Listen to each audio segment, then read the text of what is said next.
A federal court in Brazil allegedly banned a major TV and radio network from saying certain things about the country's left-leaning presidential candidate.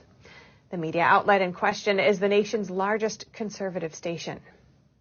Jovem Pan is a Brazilian media outlet with a TV station and reportedly the largest radio network in the entire southern hemisphere. It's also the largest conservative-leaning outlet in the country. On Wednesday, the media outlet reported that Brazil's Superior Electoral Court ruled that the station is no longer allowed to say certain things about left-leaning presidential candidate Luiz Inácio Lula da Silva, the former Brazilian president who was convicted of corruption and spent almost 2 years behind bars. Terms the outlet allegedly can't say anymore include former inmate, ex-convict, thief, corrupt, and ringleader. NTD spoke with Rodrigo Constantino, a Brazilian economist and political commentator living in Florida.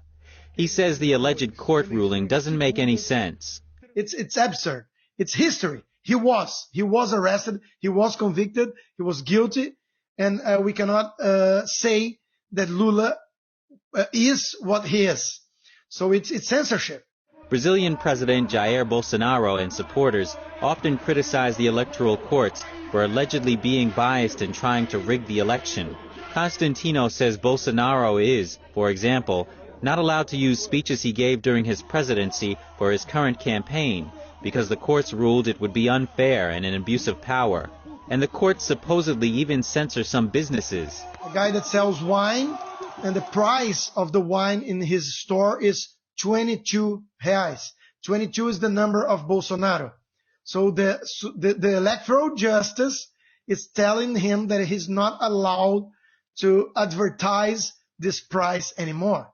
We also spoke with Joel Pinheiro, an economist and columnist for one of Brazil's largest newspapers. He says the details of the alleged court ruling against Jovem Pan are still unclear. I still haven't read that decision. I haven't met someone who has read it. He also says that the Electoral Court has ruled in favor of Bolsonaro in the past, when media outlets accused him of being a cannibal.